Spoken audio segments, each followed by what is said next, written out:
नमस्कार, आप देख रहे हैं केएच लाइव हिमाचल और मैं हूं आपके साथ पूजा राजपूत। आज के इस इवनिंग बुलेटिन में हम आपको हिमाचल प्रदेश की तमाम बड़ी खबरों से रूबरू करवाएंगे। आइए पहले नजर डालते हैं आज की हेडलाइंस पर। हिमाचल हाई कोर्ट 29 दिसंबर से 5 अक्टूबर तक बंद, केवल अति आवश्यक मामलों की सुनवाई। मंत्री धनीराम शांडिल का विदेश दौरा रद्द, सोशल मीडिया पर उठे सवाल। हिमाचल सरकार पर भड़के पीएम मोदी, बोले हिमाचल में जीएसटी घटा तो कांग्रेस ने टैक्स बढ़ाया। एचपी परीक्षा परिणाम अब सिर्फ 1 महीने में होंगे घोषित, कुलपति ने दिए निर्देश। हिमाचल में जल शक्ति विभाग में 4,852 पदों पर जल्द शुरू होगी भर्ती, आउटसोर्स व्यवस्था पर भी लगेगा विराम। नेरचौक मंडी में उर्मी इंडस्ट्रीज ने आपदा पीड़ितों के लिए बढ़ाया मदद का हाथ।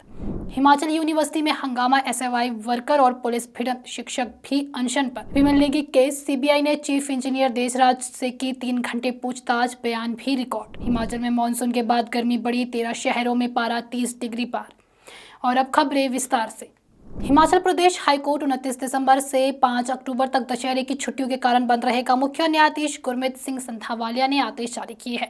अवकाश के दौरान केवल अति आवश्यक मामलों की सुनवाई होगी, जिनके लिए न्यायाधीश राकेश केंथला नियुक्त है। ऐसे मामलों में वकील को एक पत्र के माध्यम से अत्यंत अनिवार्यता स्पष्ट करनी होगी। अन्य नए मामले 1 अक्टूबर से दाखिल किए जा सकते हैं।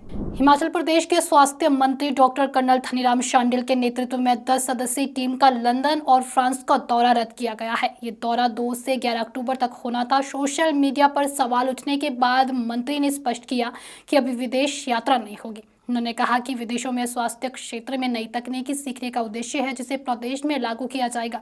मंत्री के बेटे कर्नल डॉक्टर संजय शांडिल भी इस यात्रा में शामिल होने वाले थे, लेकिन अब निजी खर्च पर परिवार ही यात्रा कर सकता है। राज्य सरकार ने यात्रा के माध्यम से स्वास्थ्य सेवा में नवीन मॉडल और सर्वोच्च प्राथमिकताओं का अपनाने का लक्ष्य रखा है। प्रधानमंत्री नरेंद्र मोदी ने ओडिशा में जनसभा में हिमाचल कांग्रेस सरकार पर निशाना साधा। उन्होंने कहा कि केंद्र ने सीमेंट पर जीएसटी घटाई, जिससे 35 से 40 रुपए प्रति बैग की राहत मिली, लेकिन हिमाचल सरकार ने तुरंत 11 से 16 रुपए प्रति बैग का राज्य कर बढ़ा दिया। पीएम मोदी ने कांग्रेस पर आरोप लगाया कि वह जहां भी सरकार में आती है लोगों को नुकसान पहुंचाती है। हिमाचल में सीमेंट महंगा होने के पीछे परिवहन लागत, कच्चे माल की कमी और स्थानीय करों के अलावा पहाड़ी इलाकों की लॉजिस्टिक चुनौतियां भी प्रमुख है। हिमाचल प्रदेश विश्वविद्यालय के कुलपति प्रोफेसर महावीर सिंह ने परीक्षा शाखा को निर्देश दिए कि सभी परीक्षाओं के परिणाम 1 माह के भीतर घोषित किए जाए। कुलपति ने सभी विभागीय अध्यक्षों और शिक्षकों से शोध परियोजनाओं, फील्ड प्रोजेक्ट्स और इंटर्नशिप को अनिवार्य करने के साथ साथ नए पाठ्यक्रम जोड़ने और समय समय पर पाठ्यक्रम समीक्षा करने को कहा है। उन्होंने कॉलेज शिक्षकों को भी पीएचडी सुपरविजन में शामिल करने और एक कंटेंट विकसित कर डिजिटल लर्निंग को मजबूत बनाने पर जोर दिया। इसके अलावा विश्वविद्यालय में छात्र अध्यापक मिनिमम संयुक्त शोध प्रस्ताव और रोजगार के अवसर तलाशने जैसी गतिविधियां चलाने के निर्देश दिए हैं। वार्षिक बजट में अनुसंधान के लिए बीज धन, सीड मनी का प्रावधान रखने का भी निर्णय लिया गया है। हिमाचल प्रदेश में बेरोजगार युवाओं के लिए बड़ी राहत, जल शक्ति विभाग में 4,852 पदों पर भर्ती का रास्ता साफ हो गया है। उप मुख्यमंत्री मुकेश अग्निहोत्री की अध्यक्षता में सचिवालय में हुई बैठक में इस पर सहमति बनी। बैठक में तय हुआ कि 1,726 पदों पर पंप ऑपरेटर, पैरा पंप और पैरा फिटर की भर्ती जल्द शुरू होगी। इसके अलावा आउटसोर्स के 4,136 पद विभागीय स्तर पर ही भरे जाएंगे। इससे सरकार को खर्च में भी भारी कटौती होगी। जल रक्षकों को अब 8 साल की सेवा पूरी करने पर पंप अटेंडेंट बनाया जाएगा। पंप और पैरा फिटर को सम्मानजनक वेतन मिलेगा। मल्टीटास्क वर्करों के लिए भी नई पॉलिसी बनाने की भी तैयारी है।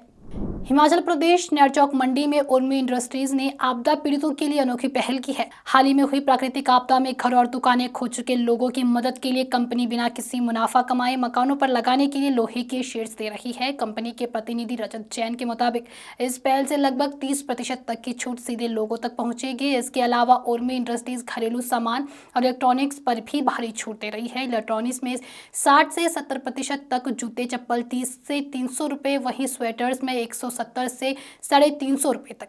आपको ये सामान लेने के लिए King George school building Nerchowk Mandi में उनके ऑफिस में जाना होगा। ये पहल पूरे 1 महीने तक जारी रहेगी और जरूरतमंदों तक राहत पहुंचाने का उद्देश्य रखती है। हिमाचल प्रदेश यूनिवर्सिटी में शनिवार को एसी मीटिंग से पहले हंगामा हुआ। छात्र संगठन एसएफआई ने विधायक हरीश चनारठा का घेराव किया, जिसके दौरान पुलिस और एसएफआई वर्कर में धक्का मुक्की हुई। एक छात्र हल्की घायल हुई है। वहीं एसएफआई ने छात्र संघ चुनाव की बहाली की मांग को लेकर जोरदार नारेबाजी की। वहीं शिक्षक कल्याण संघ के सदस्य काले झंडे पहनकर अपने मांगों का विरोध कर रहे हैं और 24 घंटे का क्रमिक अनशन जारी है। संघ ने कहा कि सरकार उनकी मांगों को बार बार अनसुना कर रही है। एचपीपीसीएल के चीफ इंजीनियर विमल नेगी की मौत मामले में सीबीआई ने बिजली बोर्ड के चीफ इंजीनियर देसराज को करीब 3 घंटे तक पूछताछ की है। वहीं पूछताछ के दौरान उनके बयान वीडियोग्राफी के साथ भी दर्ज किए गए। विमल नेगी के परिजनों ने देसराज पूर्व एमडी हरिकेश मीणा और डायरेक्टर पर्सनल पर आत्महत्या के लिए उकसाने का आरोप लगाया था। इन्हीं आरोपों के चलते छोटा शिमला थाना में एफआईआर भी दर्ज हुई थी। सीबीआई पहले ही एचपीपीसीएल कर्मचारी के बयान दर्ज कर चुकी है, जिसमें कर्मचारियों ने भी मानसिक प्रताड़ना की बात मानी है। बता दें कि विमल नेगी 10 मार्च को लापता हुए थे और 18 मार्च को उनका शव गोविंद सागर झील से बरामद हुआ था। हिमाचल में मानसून की विदाई के साथ ही तापमान बढ़ने लगा है। ऊना में 35.7 डिग्री और कुल्लू के बजौरा में 34 डिग्री सेल्सियस दर्ज किया गया है। प्रदेश के 13 शहरों में पारा 30 डिग्री के पार है। औसत तापमान सामान्य से 3.1 डिग्री ज्यादा। मौसम विज्ञान के अनुसार अगले 6 दिन प्रदेश भर में धूप खिलेगी और तापमान में और उछाल आएगा। शिमला में 26.2 और धर्मशाला 28 और मनाली 26.8 डिग्री सेल्सियस के साथ पर्यटन स्थलों पर मौसम सुहावना बना हुआ है। तो ये थी प्रदेश की कुछ तमाम बड़ी खबरें। अगर आपको हमारा बुलेटिन पसंद आया हो तो हमारे बुलेटिन को लाइक, कमेंट, शेयर और हमारे Facebook page KH live Himachal को फॉलो अवश्य करें। साथ ही अगर आप हमारे इस बुलेटिन को यूट्यूब चैनल के माध्यम से देख रहे हैं तो हमारे यूट्यूब चैनल को भी सब्सक्राइब जरूर करें। धन्यवाद।